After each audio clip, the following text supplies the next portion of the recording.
Halo dengan pengayoman, kembali lagi dengan saya Sondang di podcast Kusuma. Tahukah teman-teman kalau masyarakat itu dapat dengan mudah memperoleh bantuan hukum dari negara. Dan nggak nanggung-nanggung loh, bantuan hukum ini didapatkan secara cuma-cuma dari negara. Nah, siapa saja sih yang berhak menerima bantuan hukum ini?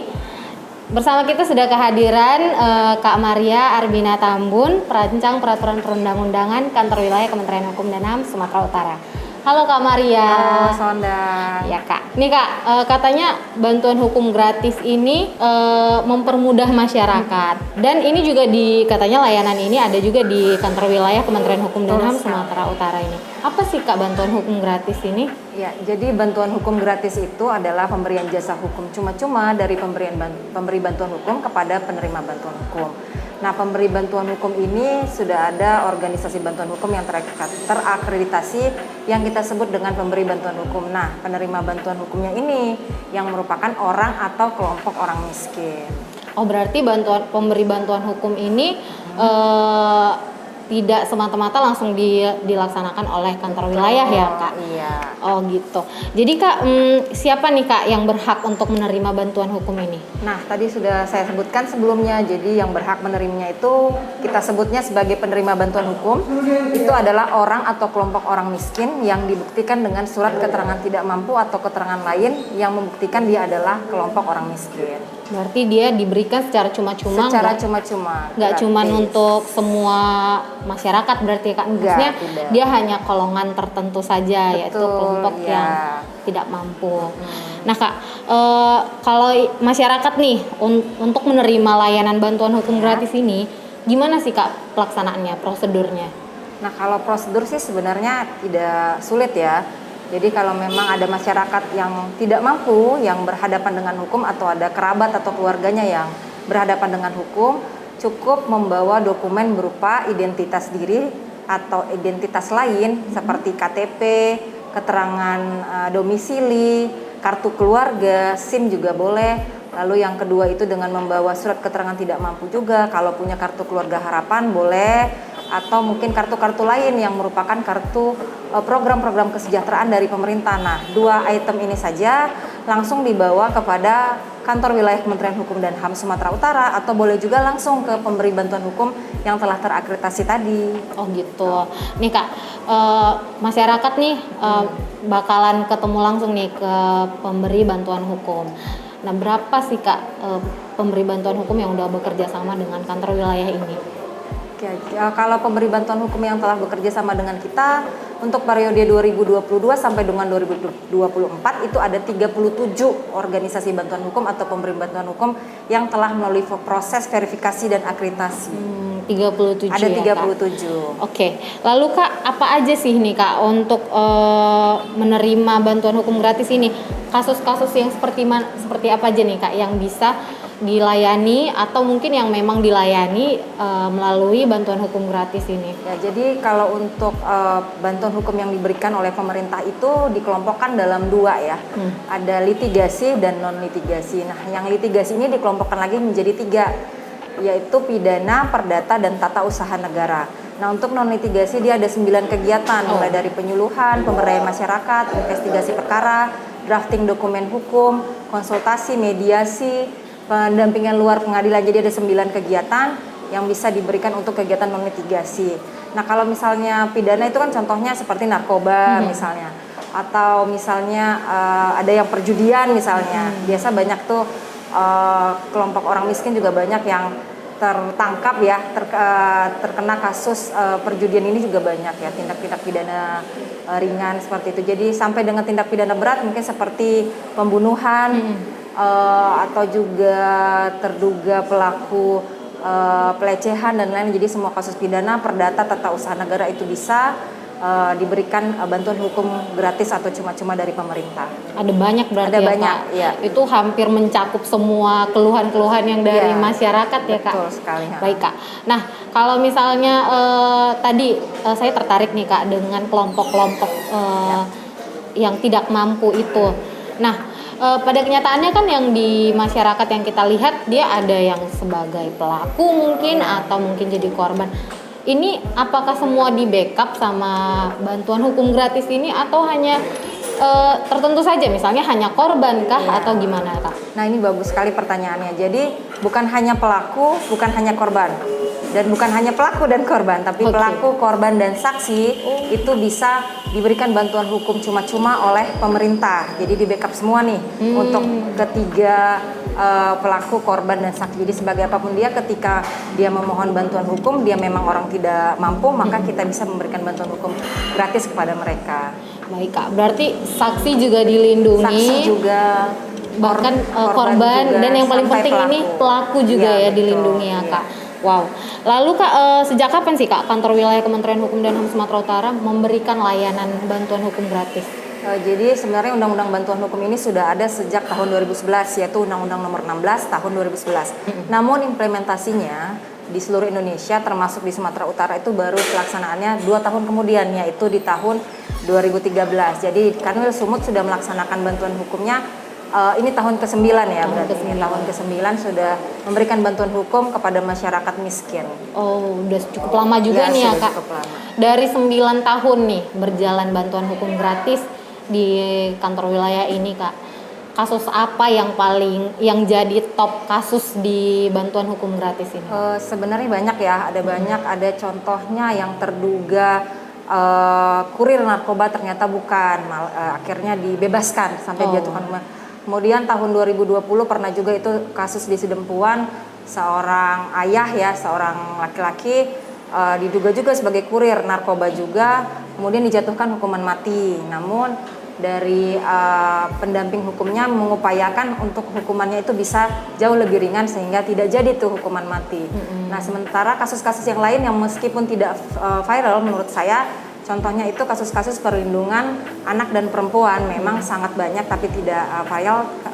Tapi ini penting, kenapa? Saya contohkan saja seperti misalnya nih kalau ada dongan pengayoman atau ada kerabatnya dongan pengayoman yang butuh bantuan hukum perceraian misalnya, akibat dia tuh mengalami KDRT juga, baik secara ekonomi, fisik, psikis, verbal. Jadi ini banyak ini sebenarnya tenggelam ya, tidak terlalu di-up karena dianggap sebagai kasus yang biasa. Tapi sebenarnya ini penting ketika kita melakukan pemantauan dan evaluasi, ternyata ini banyak terjadi, banyak terjadi di masyarakat ya. Jadi ini juga merupakan satu titik ya, meskipun banyak orang yang berpikir kasus perceraian itu apa sih, ternyata kasus perceraian itu membutuhkan biaya yang tidak sedikit. Jadi bayangkan ketika dia itu ibu rumah tangga, kemudian tidak memiliki penghasilan, tidak memiliki uang karena kan dia selama ini bergantung dengan suami, kemudian suami mungkin asal mengusir atau bagaimana, akhirnya dia tidak punya barang-barang sama sekali. Nah bagaimana dia memperoleh biaya untuk mengurus proses perceraiannya, atau bagaimana dia memperoleh perlindungan hukum ketika dia ingin melaporkan kasus KDRT-nya ke pihak kepolisian. Nah inilah contoh peran dari pemerintah memberikan bantuan hukum melalui pemberi bantuan hukum tadi untuk melindungi mereka-mereka yang menjadi korban-korban,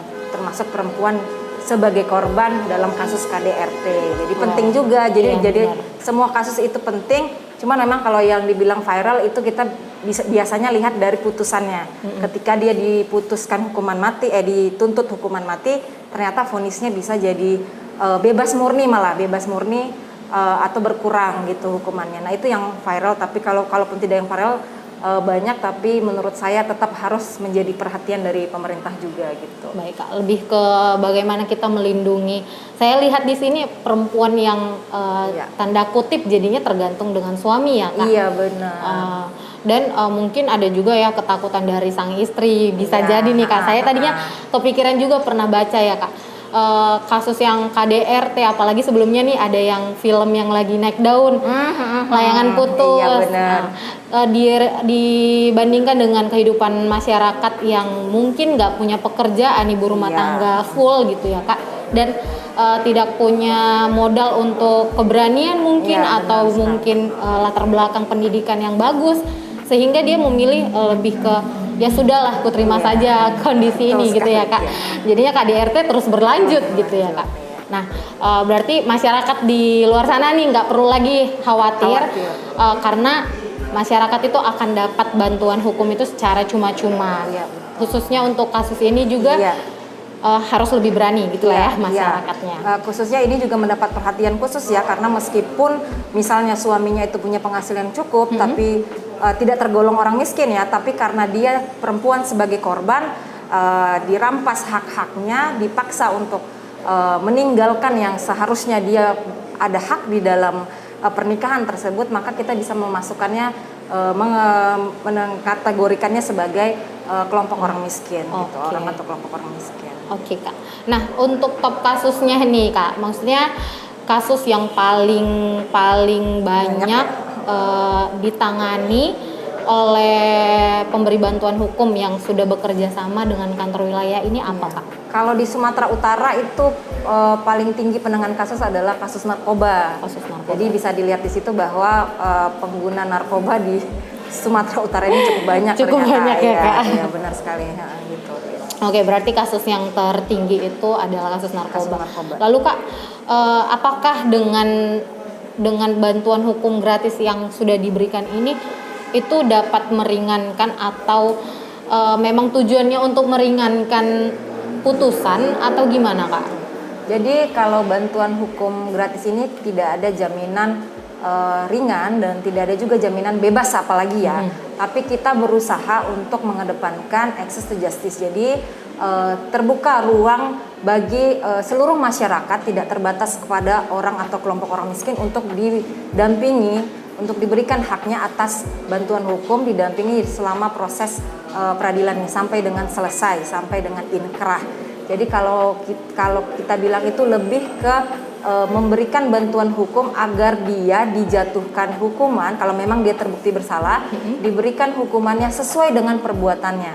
Karena banyak juga terjadi ketika dia memang seorang pemakai, ternyata dituntutnya dia sebagai pengedar seperti itu. Jadi bagaimana putusannya itu sesuai dengan kasus ya, bukan tindak pidana yang sebenarnya dia lakukan. Inilah peran dari pemberi bantuan hukum kepada si penerima bantuan hukum agar dia memperoleh keadilan yang sebenar-benarnya. Oke Kak, berarti aku tangkap di sini bantuan hukum gratis yang dari kantor wilayah nih ya Kak, penyelenggaranya melalui kerjasama dengan pemberi bantuan hukum, ternyata ini lebih menegakkan keadilan ya Kak. Benar, Oke Kak.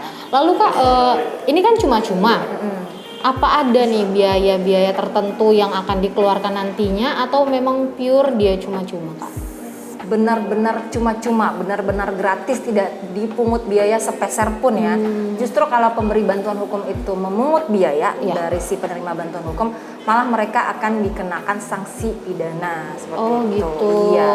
Berarti kalau misalnya nih ada masyarakat yang nantinya atau mungkin sedang menerima bantuan hukum gratis ini, gimana nih Kak, kalau misalnya ternyata dia menerima ada permintaan bayaran mungkin atau gimana gitu Kak? Oke, jadi kalau misalnya nih ada penerima bantuan hukum yang sedang menghadapi proses hukum dan saat ini sudah didampingi oleh pemberi bantuan hukum dan ternyata pemberi bantuan hukum itu meminta bayaran biaya atau uang-uang lainnya ya, seperti uang rokok, uang jalan dan lain-lainnya, itu bisa dilaporkan pertama ke kantor wilayah Kementerian Hukum dan HAM Sumatera Utara. Nanti kita akan usut, kita akan telusuri. Kalau memang terbukti, maka tidak menutup kemungkinan kerjasama dengan organisasi bantuan hukum tersebut akan dicabut. Nah, tidak akan lagi lolos untuk periode berikutnya. Dan kedua, kalau memang terbukti juga nih, bisa juga dituntut pidananya gitu, dengan ancaman hukuman dan pidana denda yang juga harus dibayarkan oleh si pemberi bantuan hukum. Makanya nih pemberi bantuan hukum harus konsisten ketika memang sudah melaksanakan bantuan hukum, maka seharusnya memang tidak ada untung dan rugi lagi di situ, karena kita lebih ke sosial, benar-benar mendampingi hukum, mendampingi proses hukum dari si penerima bantuan hukum. Oke Kak. Iya. Baik, berarti saya bisa simpulkan bahwa bantuan hukum gratis ini benar-benar cuma-cuma diberikan kepada masyarakat, dan itu penyelenggaranya adalah kantor wilayah Kementerian Hukum dan HAM Sumatera Utara dengan bekerja sama bersama beberapa pemberi bantuan hukum, dan ini bisa dinikmati dengan mudah oleh masyarakat. Namun yang perlu kita garis bawahi di sini adalah khususnya bagi pelaku, pemberi bantuan hukum gratis ini tidak menjamin meringankan atau membebaskan, tapi lebih menegakkan keadilan. Wah, keren nih kantor wilayah Kementerian Hukum dan HAM Sumatera Utara. Oke Kak, boleh Kak dikasih closing statement-nya kepada masyarakat Kak? Oke, untuk masyarakat yang membutuhkan bantuan hukum, kita punya bantuan hukum gratis nih untuk masyarakat yang tergolong tidak mampu atau miskin. Nah, caranya tadi sudah disebutkan gampang sekali ya, cuman dengan identitas dan surat keterangan domisili dari lurah atau kepala desa atau keterangan lain yang membuktikan memang dia orang miskin. Jadi jangan ragu, jangan takut. Kalau masih bingung, datanglah ke kantor wilayah Kementerian Hukum dan HAM Sumatera Utara. Kita punya pengelola bantuan hukum yang akan menangani masyarakat yang membutuhkan bantuan hukum, dan nantinya akan kita arahkan kepada pemberi bantuan hukum, salah satu dari 37 organisasi bantuan hukum yang telah bekerja sama dengan kita agar perkara atau permasalahan hukumnya dapat didampingi dengan konsisten sampai dengan proses hukumnya selesai atau sampai dengan inkrah. Oke deh Kak. Oke teman-teman, kita sampai di penghujung acara kita di podcast Kusuma kali ini. Sampai jumpa di podcast kita selanjutnya. Salam sehat. Terima kasih Kakak. Terima kasih.